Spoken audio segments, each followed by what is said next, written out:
அல்ஹம்துலில்லாஹி ரப்பில் ஆலமீன். எல்லா புகழும் அல்லாஹ் ஒருவனுக்கே உரித்தாகட்டுமாக. கண்ணியத்திற்குரிய தாய்மார்களே, சகோதர சகோதரிகளே, அல்லாஹ்வுடைய மாபெரும் கிருபையினால் இஸ்லாமிய கேள்வி பதில் என்ற இந்த நிகழ்ச்சியின் மூலமாக இன்றைய கேள்வியாக தொண்டியைச் சேர்ந்த ஒரு பெண்மணி கேட்குறாங்க. அதாவது வட்டிக்கு கடன் வாங்கி வீடு கட்டலாமா என்ற கேள்வியை கேட்குறாங்க. இந்த கேள்வியினுடைய முக்கிய காரணம் என்னவென்றால், இன்றைய காலகட்டத்தில் வட்டி இல்லாமல் கடன் தர எந்த செல்வந்தர்களும் முன் வருவது கிடையாது. அதனால தான் வேறு வழி இல்லாமல் அவங்கள்ட்ட வட்டிக்கு கடன் வாங்கி நமக்கு வீடு கட்டலாமா என்ற அடிப்படையில் கேட்குறாங்க. இது நாம மார்க்கத்தின் நிலைப்பாடாக நாம புரிந்து கொள்வதாக இருந்தால், முதல்ல இந்த வட்டியை பற்றி நன்கு தெரிந்து கொள்ள வேண்டும். வட்டி என்பது இஸ்லாத்துல மிக கடுமையான முறையில எச்சரிக்கப்பட்ட ஒன்று.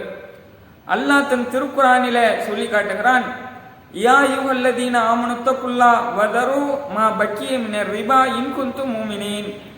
ஈமான் கொண்ட மக்களே, அல்லாஹ்வை பயந்து கொள்ளுங்கள், நீங்கள் மூமின்களாக இருந்தால் வரவேண்டிய வட்டியை விட்டு விடுங்கள் என்று அல்லாஹ் இந்த வசனத்தை யாரெல்லாம் வட்டிக்கு கடன் கொடுத்தார்களோ அத்தகைய அந்த ஈமான்தாரிகளை விஷயத்துல அல்லாஹ் இறக்குறான். அப்படி சொல்லிட்டு அடுத்த வசனமாக அல்லாஹ் சொல்கிறான், ஃபைல்லம் தஃபாலு, நீங்கள் வட்டியை வாங்கியே ஆக வேண்டும் என்று இருந்தீர்கள் என்றால் ஃபாதனோ பி ஹர்பி மினல்லாஹி வரசூலிஹி, அல்லாஹ்வோடும் அல்லாஹ்வுடைய தூதரோடும் போர் செய்ய ஆயத்தமாகுங்கள் என்று அல்லாஹ் போர் அழைப்பை கொடுக்கிறான். அப்ப இந்த வட்டி என்பதை இந்த ஒரு வசனத்தின் மூலமாக இஸ்லாத்தில் மிகவும் பாரதூரமான பாவம் என்பதை அறிந்து கொள்ளலாம். அப்ப போருக்கு வாங்க என்று அல்லாஹ் கூப்பிடுகிறான் என்றால் அப்படிப்பட்ட ஒரு பெரும்பாவம் தான் இந்த வட்டி என்பதை புரிந்து கொள்ள வேண்டும். இன்னும் நபிகள் நாயம் சொல்றாங்க, லான் அல்லாஹ் ஆக்கில ரிபா வ மூக்கிலகு வ காத்திபகு வ ஷாஹிதைஹி, வட்டியை உண்போரும் அதை கொடுப்போரும் அதற்கு கணக்கு எழுதுவோரும் அதற்கு சாட்சியாக இருக்கக்கூடியவர்களையும் அல்லாஹ் சபித்தான் என்று சொல்லி காட்டுறாங்க. மற்ற செய்திகள்ல ரசூலுல்லாவே சபித்ததாக நம்ம ஹதீஸ்ல பார்க்கிறோம். அப்ப இந்த வட்டி என்பது அது கொடுப்பதும் சரி வாங்குவதும் சரி, அதற்கு கணக்கு எழுதுவதும் சரி சாட்சியாக இருப்பதும் சரி, அந்த வட்டியை ஒட்டி யாரெல்லாம் சம்பந்தப்பட்டவர்களோ எல்லோரும் அல்லாஹ்வுடைய சாபத்திற்கும் அல்லாஹ்வுடைய தூதருடைய சாபத்திற்கும் ஆளாக்கப்பட்டவர்கள் என்பதை நாம பயந்து கொண்டால், அப்ப இந்த வட்டி என்பது மிகவும் பாரதூரமான பாவம் என்பதை விளங்கி கொண்டால் இதை வாங்குவதை விட்டும் நம்ம தவிர்த்து கொள்ளலாம்.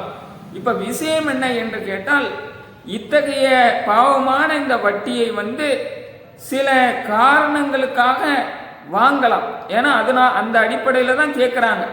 அது என்ன காரணமாக இருக்கணும் என்றால், இப்ப நம்ம சாப்பாடுக்கு வழி இல்லாம இருக்கிறோம்னு வைங்கள, சாப்பாடை பொறுத்தவரையில அது உசுறு வாழ்ற விஷயம், உயிர் காக்கக்கூடிய விஷயம் சாப்பாடு. சாப்பாடு மருத்துவம், வேற எந்த விஷயம், இந்த காரு பங்களா இந்த மாதிரி விஷயம்லாம் உயிருக்கும் இதுக்கும் சம்பந்தம் கிடையாது. சாப்பாடு மருத்துவம் இதுதான் உயிர் சம்பந்தப்பட்டது. அப்ப இந்த விஷயத்திற்காக ஒருவர் வட்டி வாங்குகிறார் என்றால் இது மார்க்கத்துல குற்றம் கிடையாது. சாப்பாடு இல்லை, சும்மா யாரும் கடன் தர மாட்டாங்க, ஏனும் போது வட்டிக்கு தான் கடன் தருகிறார்கள் என்றால் இப்ப மார்க்கம் நீங்க வாங்கிக்கிறலாம் சொல்லிடும். ஏன்னா அது வேற வழி இல்லையா, வட்டி பெரும்பாவம் என்று நினைச்சா அப்படியே செத்து போயிட வேண்டியதுதான் சாப்பாடு இல்லாம. அப்ப இந்த இடத்துல அந்த அந்த அந்த வட்டியை இஸ்லாம் அனுமதிக்குது. ஏன்னா சாப்பாடுக்கு வழி இல்லை, இப்போ ஒரு மருத்துவத்துக்கு காசு பணம் இல்லாம இருக்கிறாரு, இப்போ வட்டிக்கு தான் தரக்கூடியவங்க இருந்தா வட்டிக்கு கடன் வாங்கிக்கிறலாம். இது தவிர வீடை பொறுத்தவரையில உசுறு சம்பந்தப்பட்டதா, வீடு இல்லாம எத்தனையோ மக்கள் தான் இன்னைக்கும் வாழ்றாங்க. ஒவ்வொரு ஊர்கள்லையும் நீங்கள் வாழக்கூடிய ஊர்கள்லையும் நீங்க பார்த்தா பஸ் ஸ்டாண்ட்ல அத்தனை பேர் படுத்துங்குவாங்க. ஏன்னா வீடு வாசல் இல்லாம. தர்காக்கள்ல போய் பார்த்தால் படுத்துங்குவாங்க வீடு வாசல் இல்லாம, கோயில்கள்ல படுத்துங்குவாங்க, கிடைக்கிற இடத்துல தூங்குவாங்க. அப்ப இதுதான் அவங்களுடைய நிலைமையா இருக்குது. இன்னும் எத்தனையோ மக்கள் வாடகை வீட்டுல இருக்கிறாங்க. அப்போ வாடகை அது சிரமம் தான், காசு சிரமம் தான். மற்றபடி நம்ம ஹராமுக்கு போகல, அது உசுறு சம்பந்தப்பட்ட பிரச்சனை இல்லை. வாடகை கொடுக்க முடியாமையா இருக்கிறோம், காலம் ஃபுல்லா கொடுக்கணும் தான், கொடுத்துக்கிட்டு தான் ஆகணும். ஏன்னா அது ஒரு சோதனைன்னு எடுத்துக்கணுமே தவிர அது உசுறு பிரச்சனை, உசுறு வாடகை கொடுக்கறதுனால உசுறு போயிருமா? கிடையாது. அப்போ நாம இந்த இடத்துல விதிவிலக்காக சாப்பாடு விஷயம், மருத்துவ விஷயத்துக்கு தான் வட்டி வாங்கலாம் என்ற நிலையை எடுக்கணுமே தவிர வீடு கட்டுவதற்கு வட்டி என்ற அந்த ஒரு பேச்சுக்கே இடமில்லை என்பதை, வட்டி வாங்கி வீடு கட்டுவது என்பது அது மார்க்கத்தில் முற்றிலும் ஹராம் என்பதை உங்களுக்குரிய பதிலாக கூறிக்கொண்டு நிறைவு செய்கிறேன். அஸ்ஸலாமு அலைக்கும் வரஹ்மத்துல்லாஹி வபரகாத்துஹு.